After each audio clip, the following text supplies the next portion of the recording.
എല്ലാവർക്കും നമസ്കാരം. ഇന്ന് നമുക്കൊരു നെയ്ച്ചോറ് ഉണ്ടാക്കാം. അതിനു വേണ്ടി അരി വെള്ളത്തിയിട്ട് കുതിർത്ത് വെച്ചതാണ്. അരമണിക്കൂർ വെള്ളത്തിയിട്ടിട്ട് കുതിർത്തി വാല് വെച്ചതാണത്.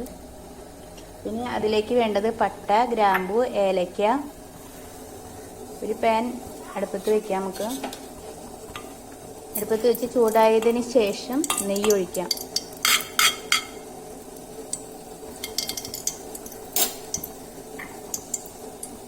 നെയ്യ് ഒഴിച്ചിട്ട് നമുക്ക് പട്ട, ഗ്രാമ്പു, ഏലക്ക ഇടാം. അതൊന്ന് മൂത്ത മണം വരും.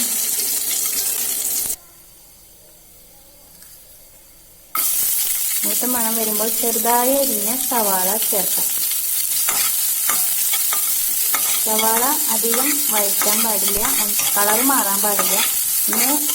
ചെറുതായിട്ടൊന്ന് വഴറ്റാനേ പാടില്ല. അതിന് ശേഷം നമുക്ക് അരിയിട്ട് ഒന്ന് വഴറ്റി കൊടുക്കണം.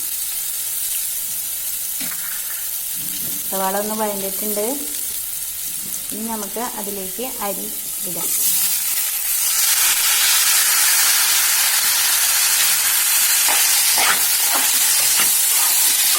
ഇതിലേക്ക് കുറച്ച് നേരം വഴറ്റും. 1 കപ്പ് അരിക്ക് 2 കപ്പ് വെള്ളം തിളപ്പിച്ച് വെക്കണം. തിളച്ച വെള്ളമാണ് ഒഴിക്കേണ്ടത്.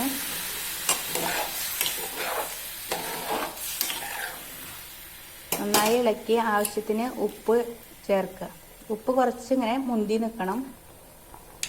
കൂടുതലായിരിക്കണം, ഉപ്പ് കുറച്ച് കൂടുതലായിട്ട് ഇരിക്കണം. എന്നാലാണ് വേവുമ്പോൾ അരിയിലൊക്കെ പിടിച്ച് കറക്റ്റ് പാകമായിട്ട് വരുള്ളൂ.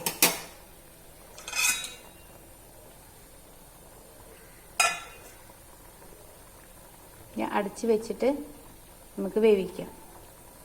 തിള വന്നതിന് ശേഷം ചെറുതീയിലിട്ട് അടച്ച് വെച്ച് വേവിക്കാം. വെള്ളം വറ്റാറായി ചെറുതായിട്ട് ഇങ്ങനെ കുഴഞ്ഞു വരുന്ന പാകമാകുമ്പോൾ തീ കുറച്ചിട്ട് കുറച്ച് നേരം വേവേണ്ടത്. ചെറുതായിട്ട് വെള്ളമുണ്ട്. ഇത്തിരി നേരം തീ കുറച്ചിടുക. കുറച്ച് നെയ്യ് ഒഴിച്ചു കൊടുക്കുക. ഇത് നമുക്ക് അടച്ച് വെക്കണം. ഒരു 15 മിനിറ്റ് നേരം അടച്ച് വെക്കുക.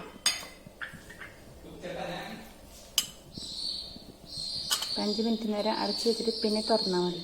കുറച്ച് അണ്ടിപ്പരിപ്പും കിസ്മിസും സവാള ഫ്രൈ ചെയ്തതും അതിന് മുകളിൽ ഇട്ട് കൊടുക്കാം. നമുക്ക്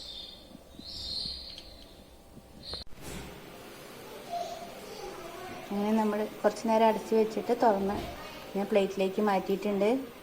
വളരെ എളുപ്പമാണ് ഈ ഗീ റൈസ് ഉണ്ടാക്കാൻ. എല്ലാവർക്കും ഇഷ്ടമാവും. പെട്ടെന്ന് ഉണ്ടാക്കാൻ പറ്റാവുന്നതാണ്.